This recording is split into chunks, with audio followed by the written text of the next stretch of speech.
Welcome. This is the Scarlet and Rage podcast. Welcome today. Thank you, those of you that will be tuning in here momentarily. If you're new to the show, I am Michael, the voice of reason, and this is my co-host, Jay, otherwise known as sometimes the voice of rage. And so we have got a lot to talk about with Michigan football having a big, news today, Ohio State in the portal, some other conversation we're going to have, plenty to talk about. And we look forward to you guys joining. And those of you that have joined already, thank you so much. If you would hit that like and subscribe button. And so this is the off season. And if you're enjoying this in the off season, do us a favor and hit that like and subscribe. And hit the bell, too, while you're at it, so you know every time we go live. Jay, how you doing, my man? How are things going for you this week? Oh, man. I actually had, you always think, so my family was actually all out of town. They went up to Ohio for my sister's bridal party. Is that what that is? Yeah. It's basically like an all-female thing, like no guys allowed. Mm-hmm. So I just didn't go. I stayed here. Cool. But it's like, you kind of do things like, they're not here, but there's still a lot to get done, right?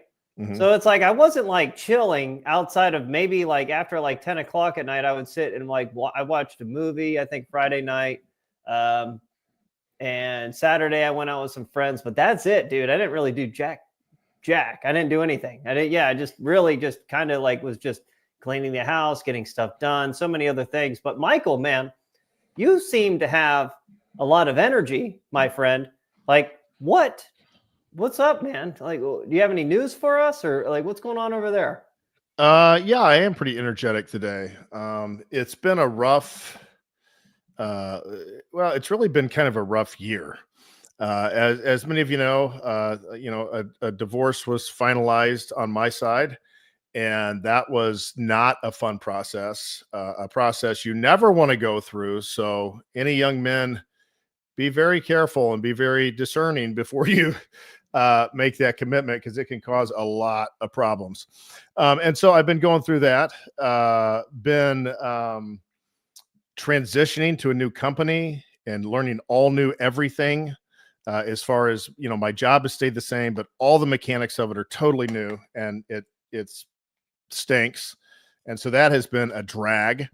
And then I got hurt in Brazilian Jiu-Jitsu. I felt that my shoulder, I knew that I did something to my rotator cuff, and I hoped I hadn't torn it again, because I did have surgery on that one time, Jay, in college, and it made the college baseball experience a bit more difficult working through that. And so I know what that feels like to tear it. And I definitely aggravated it, but it is healing up now, 3 weeks out. So I was able to do 75 push-ups today, and I went easy, and it still doesn't feel right, but I feel like it's on the right track. So I'm going to start slowly training a little bit again, and that's put me in a much, much better mood. Going to go in and grab a sesh of Brazilian Jiu-Jitsu tomorrow. Okay. And then, I'll be feeling really good. Now, you know for sure you heard it in BJJ, or you think? Yeah, I know for sure. Yeah. What happened? Okay. I took a guy, I went for basically like a double leg. Okay. And it kind of turned into a single leg, and I just took him down.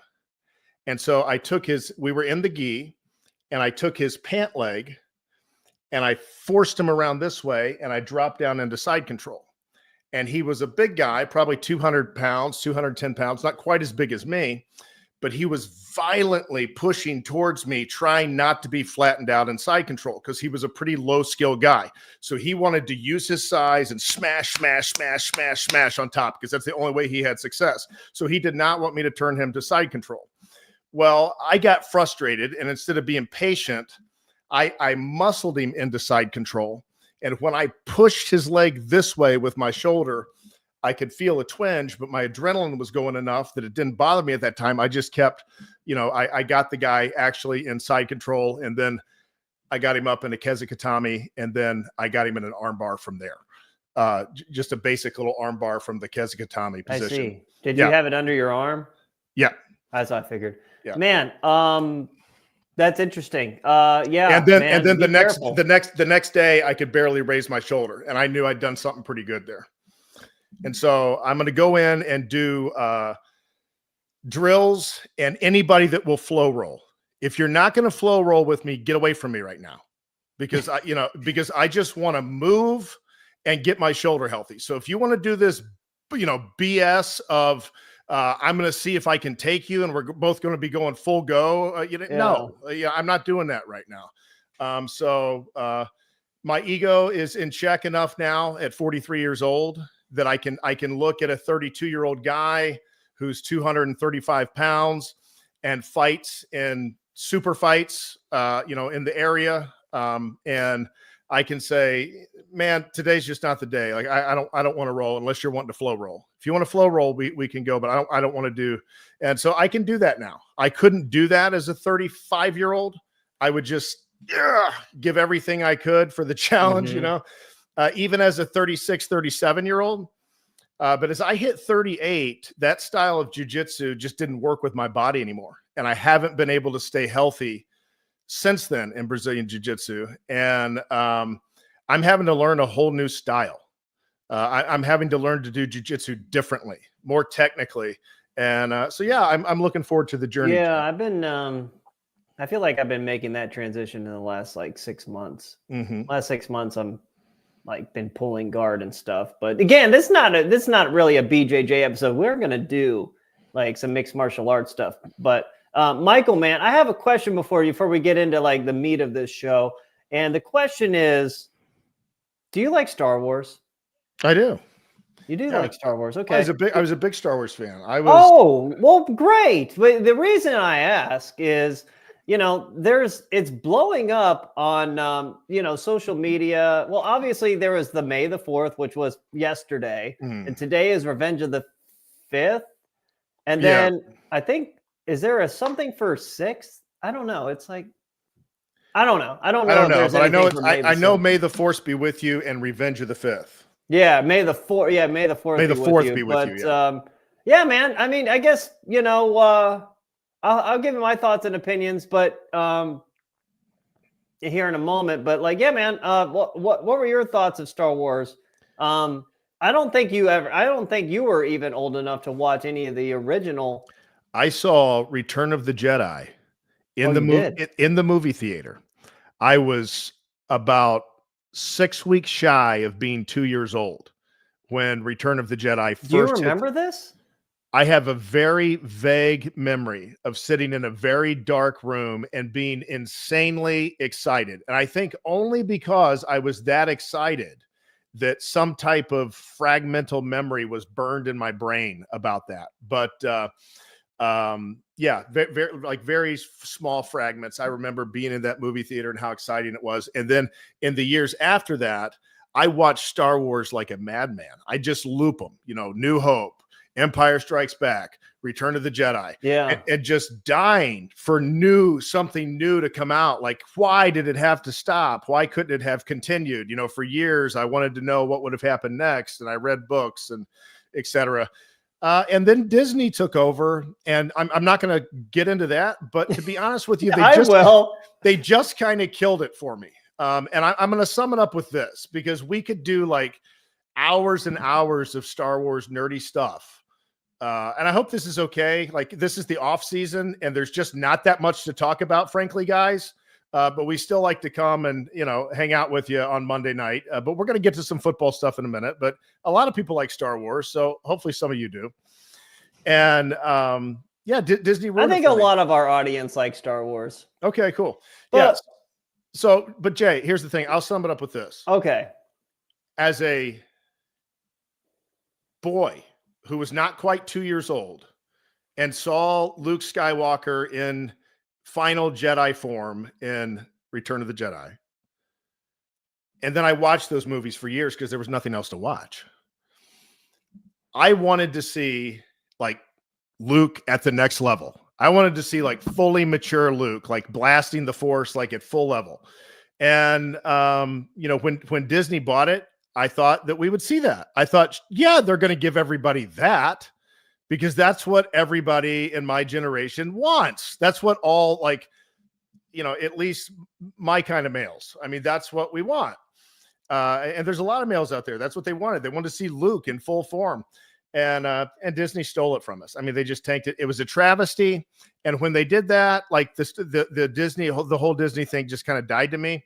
And I've had a hard time like reclaiming my passion for Star Wars, to be honest with you, because I'm just kind of like, the trilogy, the prequel and the original trilogy, like that's kind of all that exists in my mind. The rest of it is just kind of like, there's some good stuff, but okay.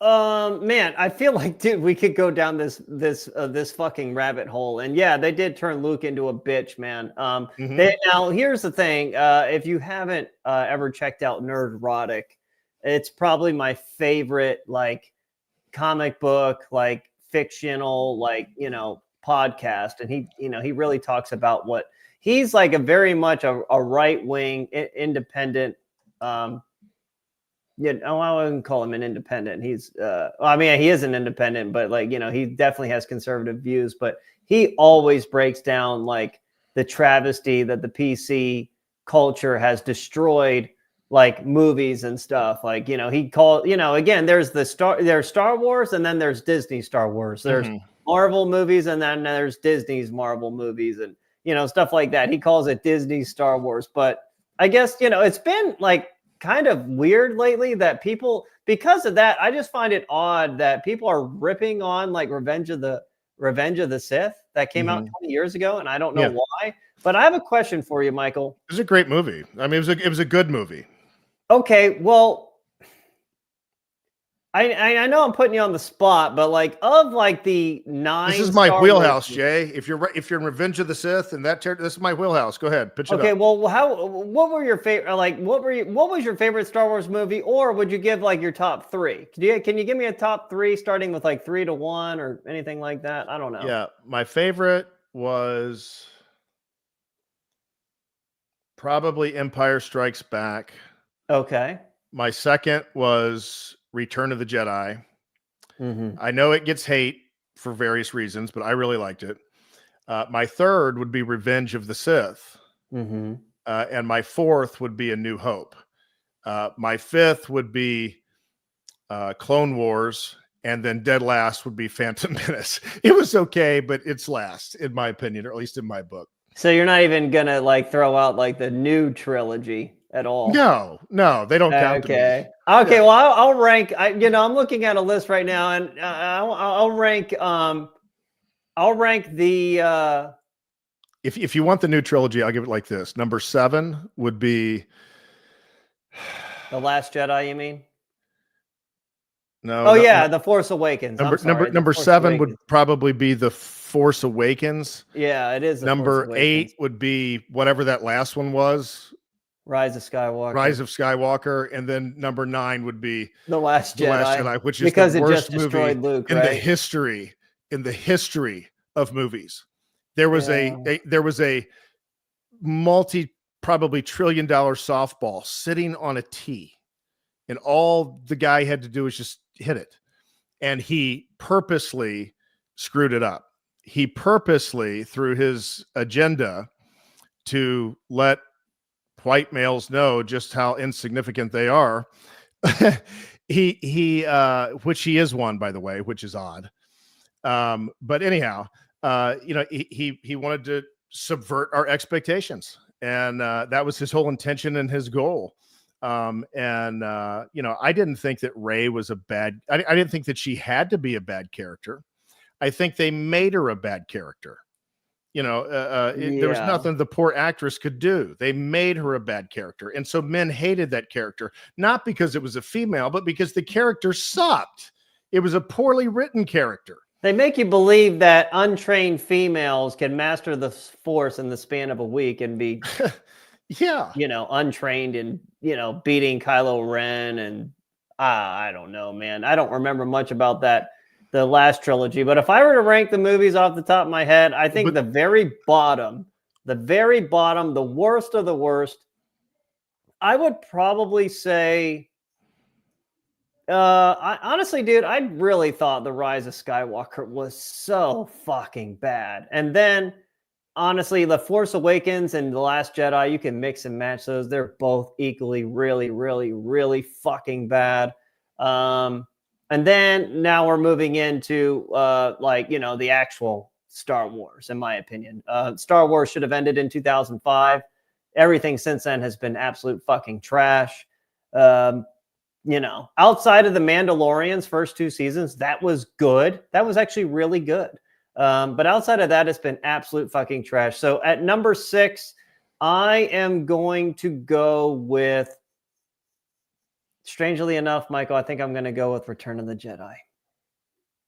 Yeah, I know I grew up with that one as a kid, but I'll put that at number 6. It was a good movie. I liked at the conclusion and everything, but it just didn't do it for me as much as an adult.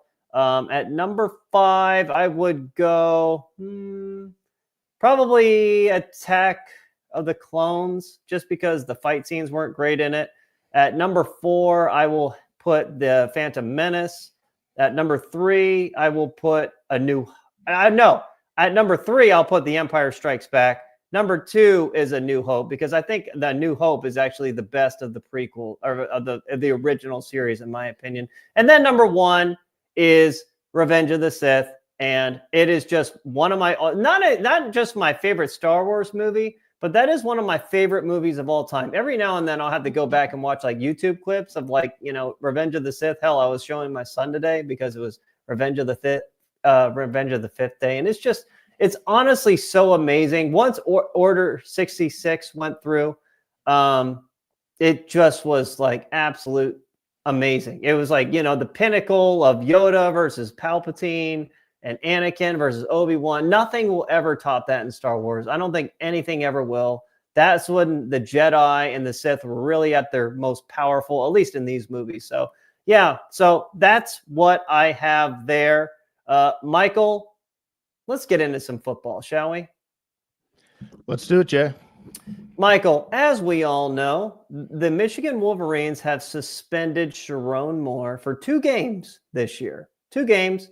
They're early in the season. I'm not going to be able to quote which games they are off the top of my head, but I know one of them is not Oklahoma. They traveled to Norman, Oklahoma in like the second week of the season. I believe he's suspended for games 3 and 4 after that. But Michael, the real question here is, what is Michigan thinking? Like, really, what are they thinking? If you did nothing wrong, then why are you appeasing to the NCAA? Now, Michael, it's possible they have you, and worse penalties could be coming. I don't know. Let's just start there. Yeah, it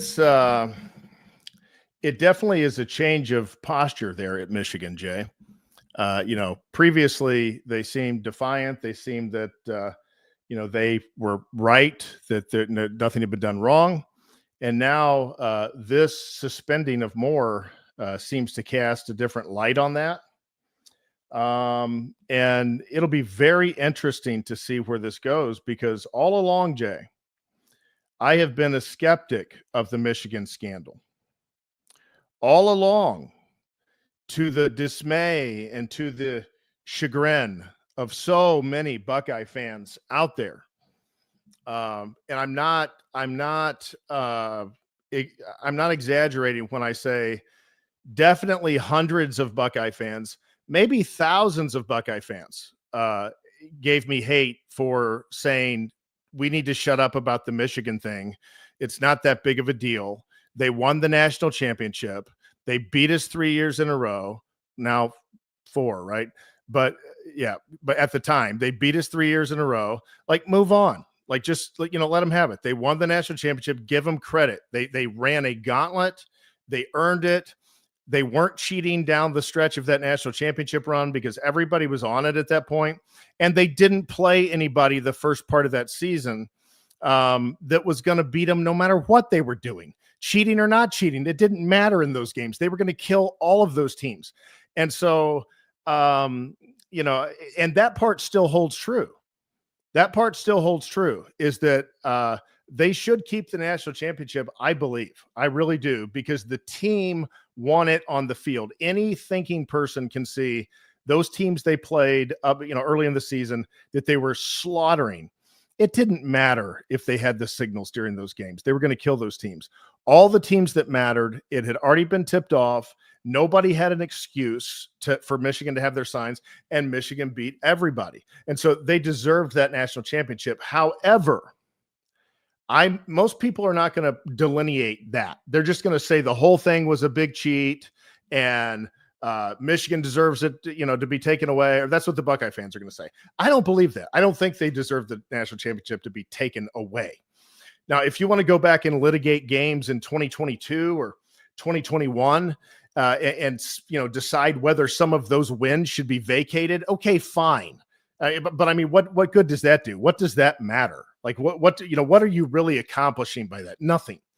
And so then the next question is, do you think there's going to be some kind of sanctions? Michael, yeah, really, really, really spot on with all of that. You know, yeah, I mean, you kind of make the point for me already, but yeah, I was never of the belief of the initial allegations, you know, that gave Michigan too much of a competitive advantage. Mm-hmm. We literally rarely spoke about it on this show. A lot of other shows thrive off of that because we here put the blame on Ohio State first and not Michigan for Ohio State losing those games. Right. Besides that, Ohio State had a chance the last two seasons, especially, to prove that belief system correct, that Michigan was cheating, but they failed and they lost, removing any credence. Exactly.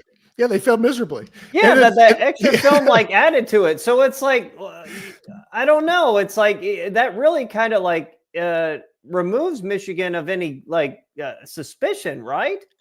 Yeah, I mean, and this year, you know, Ohio State had overall, top to bottom, by number of draft picks proves it out, a more talented team than Michigan. It's not that Michigan wasn't talented; they were a talented team. You know, they just weren't playing like it necessarily early in the year. But I mean, that was a team very much with 10-win potential, and you know, could have been playing well going into the playoffs had they've just been able to figure something out at quarterback. But you know, we had the talent advantage. We were at home, and we still lost. And so, you know, yeah, it kind of negates that in my mind. And I still don't care about it. I still think we lost those games on the field. That's what I think. You know, as you all know, we are a Big Ten podcast, second to being an Ohio State podcast. Michael, we want the Big Ten to do well. We want the conference to win titles, not just in football, but in basketball and in baseball, which both are never, well, basketball is most likely not going to happen. Baseball's never going to happen.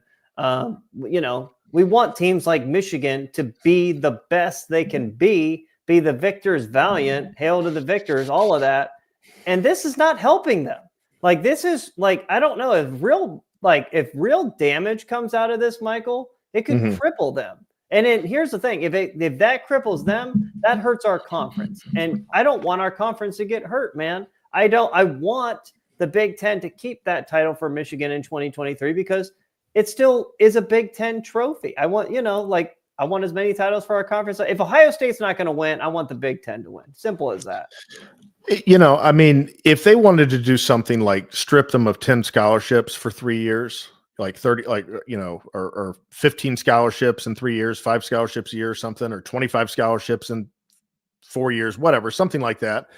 I'd be fine with that. That would be a little bit of a punishment. Michigan would have to pony up some extra money to make up those scholarships with pure NIL endowments or NIL payments. And so it would be a hassle to them. You know, Michigan's big enough they could get through it. It would be punishing them without like crippling them, you know, because they would be able to absorb that type of thing. And so I think that would be fair. I'm probably the only Buckeye that's going to say that. But I don't want the Michigan program to fall. I really don't. And I'll get blasted for that as a Buckeye fan, but I don't want the Michigan program to fall. I want the Michigan program to continue to rise. If we don't win a national championship in a given year, I want Michigan to be able to win the national championship. If we can't win it that year, fine. I'd rather Michigan win it. I'd rather a Midwest team win it than one of the guys from the South. Absolutely. There are some comments coming in here, and they're trying, they're saying it's a big advantage to know which play is coming in. They're not wrong in regards to that. But the thing is, that argument goes out the window when Ohio State loses in 23 and 24. You can't really bang that drum that it gave, if they were doing it, and, there is probably something there. But here's the thing, though, Michael. A lot of teams are trying to do it. Yeah. They're all trying to get the signals and the signs and all of that stuff. Let's not pretend for 1 second that Michigan's the only one doing it. I never pretended for one moment that North Carolina was the only one doing it in basketball when they were the University of Fake Classes, which, by the way, side story here, North Carolina, like 10 years ago, was under investigation for all of that academic fraud and creating fake classes for their basketball team. And Rashad McCants, who was a former player at North Carolina, he was a part of their 2005 national championship team. I remember that team. They beat Illinois. That was the year that Illinois had like those great players like D. Brown, Darren Williams, Luther Head, Roger Powell, James Augustine, and they faced against North Carolina. North Carolina had Sean May, Rashad McCants, Raymond Felton, I think David Noel, Marvin Williams. I'm sorry. Marvin Williams eventually became a Charlotte Bobcat. But anywho, that's besides the point. The point is that North Carolina team was basically created through, fake classes. They were understood. They didn't have to go to class. They were getting paid to go here. And Rashad McCants came out and just admitted to all of it. I don't know why. I think he had a book he was selling at the time. And they investigated all of that. But you know what North Carolina didn't do, Michael? What?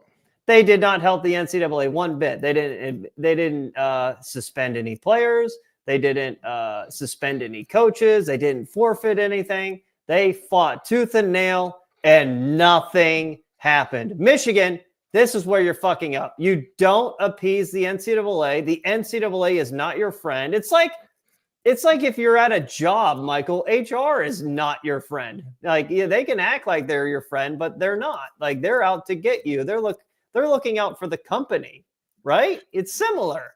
Well, let me pose another theory here, Jay, just to play devil's advocate to us. What if Michigan is playing the NFL game in college? Okay, we've been caught. We were getting some tape of some guy. We were getting some tape, and we were trying to pick a few signals. It worked here and there. It gave us a little help, in some games maybe, but those were all gone by the national championship. And so the national, maybe that's the argument they're making, like a Bill Belichick type of thing. Spygate, what's the NFL's response to that? Belichick gets suspended a few games or something, and everybody moves on. Belichick keeps winning Super Bowls. So maybe Michigan is betting on that type of outcome. They feel comfortable enough with the NCAA's current posture that maybe the NCAA days of old are just gone in this era of college footballs, which in the old days, this would have been a scandal of just gargantuan proportions and probably could have resulted in a very severe sanctions. But today, it just doesn't feel that way. It doesn't feel like the NCAA has those kind of teeth. And maybe Michigan is willing to play that hand. I don't know, man. It's a gamble. It's a risky gamble. And we can only hope that it pays off because Pat Forty is reporting a committee on infractions. There's a committee put together on infractions, and there's a hearing for Michigan June 6th and June 7th. I don't know what that means, but I guess they're coming together and trying to figure out where they're going to go with that. In other news, I don't know if you happen to notice this, but Michigan's president stepped down. Well, not that he stepped down, but he's leaving Michigan, and he's going for a lateral move in the University of Florida. Right? Odd timing. Right. Maybe. I don't know. Any relation? To be honest, Michael, I kind of doubt it. He's a university president, and looking at it, I looked at it a little deeper, and he's leaving to probably, I think, get away from the left-wing craziness that is that university. He actually seems to be fairly level-headed, and there have been protests against him for his handling of the war between Israel and Hamas, and not resisting the Trump administration's means to cut DEI at the university. So there have been just endless protests at his house. I don't know if they still are going on, but I know there have been quite a few there. Yeah, man. Any thoughts on what? I've seen quite a few protests in my area of that. People are really enthusiastic about it. Yeah, man. Like that rabbit hole goes real deep. Well, I mean, they think that they're fighting for a good cause, and that's fine. I mean, I guess it's fine if they think that, but the problem is they just don't understand that these institutions that promise these things always inevitably do the exact opposite of that. And that's what we were having with that, and so they're not a benefit. They're not good for anybody. Doesn't matter what color you are, and so just getting rid of that is a big barrier, really, to getting rid of racism, because that's what those divisions do: is they segment people by race. Absolutely. Yeah. It is absolute racism. It's not reverse racism. It's racism. It's sexism. Yeah. It's terrible. It's terrible is what it is. And yeah, man. Yeah, man. I don't know. I know some people are trying to say it has everything to do with this. I'm like, dude, he's a university president. Like, what the fuck I'm sure he supports his athletics, but how is that going to hurt him? Right? Like, what? Like, that doesn't affect him at all. But I find it funny you made mention of Bill Belichick. I mean, as you're aware, he's dating that 24-year-old girl, right? Yeah, I am aware. And I haven't watched the interview, but did you happen to notice they had like some CBS interview like a week ago, and it was real awkward? Did you watch that? I did, yeah. Okay, tell me your thoughts on that, man. Well, it's interesting. Bill was kind of giving his thoughts, and they were asking about the age gap between them, and what did he feel? People were talking about that. How did that make him feel? And Bill said, I really never have cared what anybody thought, to be honest with you. I mean, he's just being Belichick. And then they say, so how did you guys meet? And that's when his girlfriend pipes up. No, we're not going to talk about that. Move on. Next question.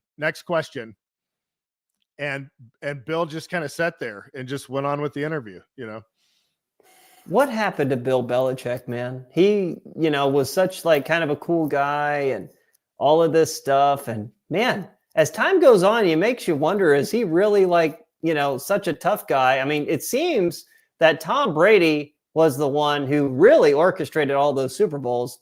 Tom Brady's the most alpha male of alpha fucking males.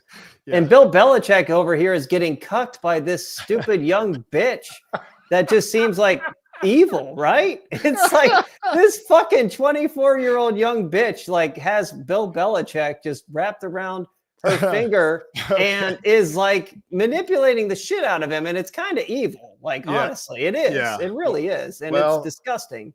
I mean, Bill's allowing it. Okay. I mean, yeah, but like, does he really like, he sees some young hot girl is like, I mean, again, it's Bill Belichick though. I'm sure he's had others, right? I don't know. I mean, he was married for years. His wife died. So he was free from the marriage. So, I mean, when did she die? I don't know. Some years back. I mean, I never heard of Bill out. He may have, but I never heard of Bill out running around during those years when his wife was alive. But okay. Well, prayers for Bill Belichick, man. Hopefully it actually is an okay relationship. But if, when she's controlling like the press like that and answering for him and this, that, and the other, it doesn't give it's not good optics, right? Well, can I give you my thoughts on that, Jay? Okay. Give me your thoughts. I didn't watch the interview. I still need to. If you're going to be a 73-year-old man that's dating a 24-year-old girl, like before, like you go on there and she's just sitting right there where everybody can hear her, like you need to have a conversation of, hey, are there any hot button issues that you don't want discussed? And then whatever those are, you just tell her, okay, if those questions come up, I'm going to tell them, I'm not going to discuss that with you, that we're not going to discuss that, but I would like you to just not say anything, please. Just sit there and just know that I'm going to handle it. And evidently Bill didn't have that conversation. Man, Yeah. I'm doing the math right now. So you're right. He's 73, she's 24. That dude, so that would mean like you would be like 49 before your like future girlfriend was born, right? And like you're not even of that age yet. Right now. Wow. Isn't that crazy? That's crazy. Dude, it's like, God dang, bro. Like, come on, Bill. Like, what Do the fuck, you remember buddy? that? Do you remember that SNL skit, Your Future Wife? Did you ever see that? No, I didn't watch Saturday Night Live. I thought it sucked mostly. Well, this But one go was, ahead. This one was pretty funny. It was a skit about your future wife, and they're like these 35-year-old guys, and their future wife would be like 4. Oh, But they were going to get married like way in the future. okay. And, yeah. So kind of like the Bill Belichick thing. Man, one of my old good friends back in the day, his dad was, he was, my age. And, I think we were, I don't know, 15, 16. And his dad was like 70. Wow. I know. So right? How old was his mom? Like 35? His mom was like, I don't know, 50 maybe. I don't know. Something like that. So Yeah. she had him when she was She like was 35. still a lot younger than his dad. Still a Right. lot. Not like this, but definitely Like a lot 20 younger. years. Yeah. Yeah. Definitely a Yeah. lot younger. Last thing I think we'll talk about, Michael, is like I predicted and knew last week, is Ohio State failed to grab a defensive tackle, Michael, an elite 320-pound defensive tackle. I told everyone we weren't getting a guy last week, even when the Oklahoma State guy entered the portal. Michael, we made our bed with this defensive line, and now it's time to lay in it. Nobody else is coming. No help is coming. This is it. Ryan, LJ, I hope you guys are ready for this, and you better come prepared because Texas is bringing a just massive, big offensive line, and you better be able to stop the fucking run in week 1, Yep. Ryan. Yep. Well, yeah, they better be able to, because they sure did not address it in the portal, Jay. And I mean, I don't have a whole lot more to say on this other than just to bring it to everyone's attention, and do with it what you will as you formulate your expectations for this team. But the defensive line is a little bit short. We really needed another defensive tackle that could be a productive defensive tackle and take meaningful snaps. We needed that level defensive tackle, and we got nothing.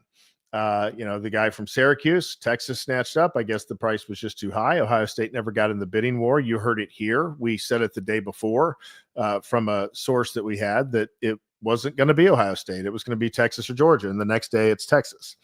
So Ohio State wasn't even in on that. And then I don't know what happened about the kid from Oklahoma State, Jay, but he goes to BYU. I don't know. I would think that would be a battle that we could win.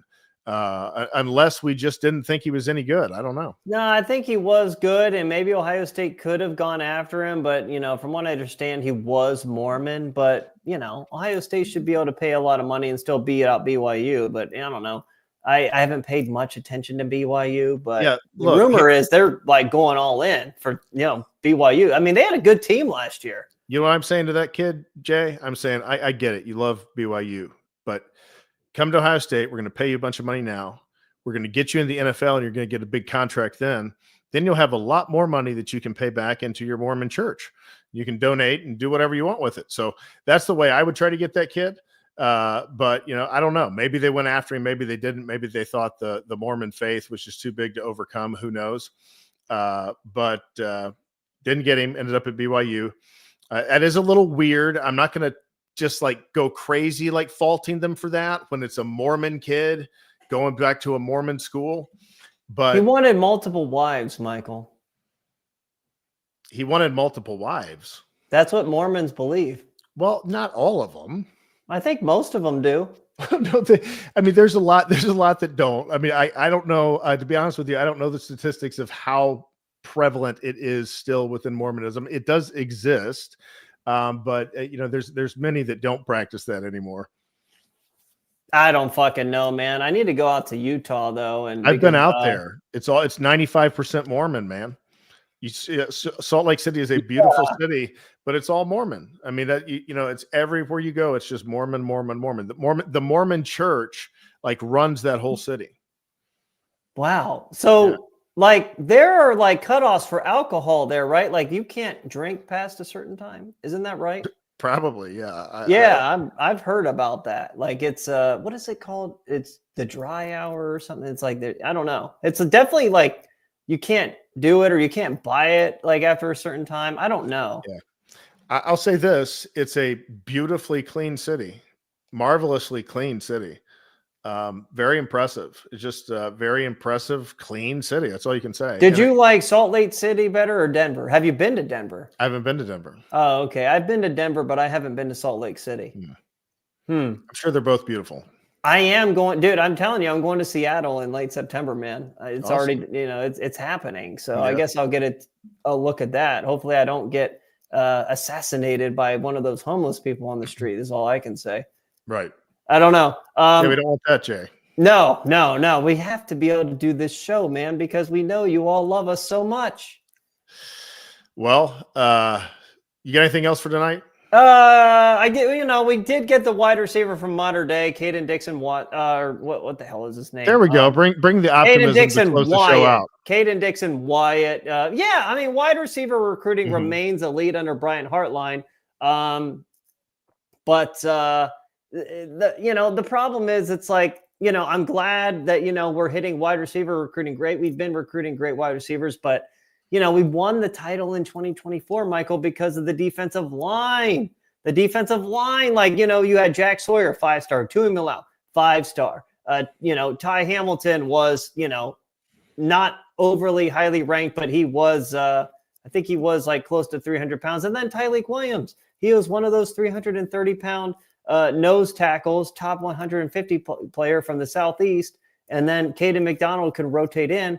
We don't have a line like that in 2025. Like they're all gone, and we haven't. Larry Johnson's getting paid. I don't know what the fuck he's even getting him. Like, what is it? What do you do here, Larry, if you're not recruiting well? So I don't know. I see a lot of people blowing up about this whole Mormon thing. Man.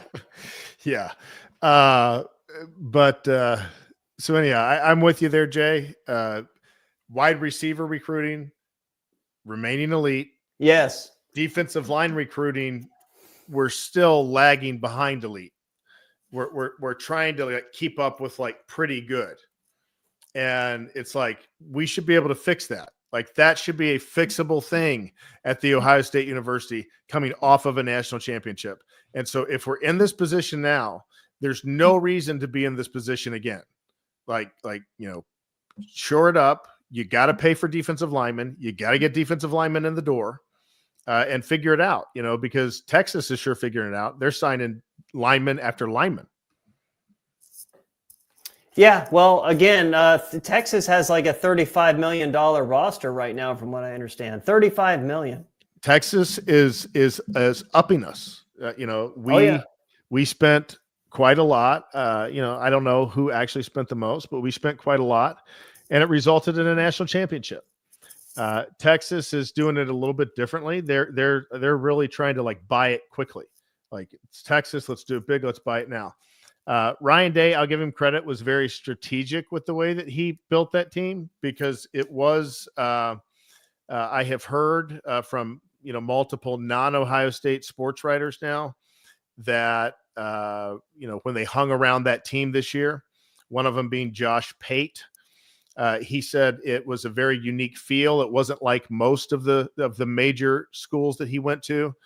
He said it was a very almost like an old school feel. The players were very tight knit together and very close.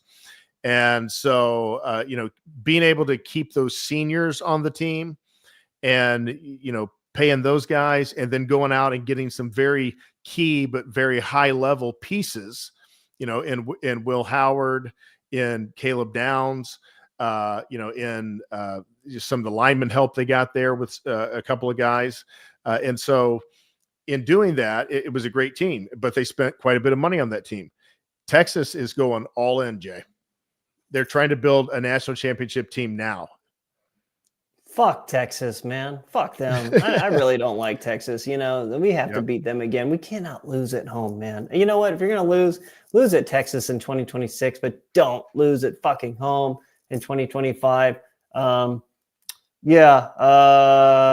Don't really have much more than that, though, Michael.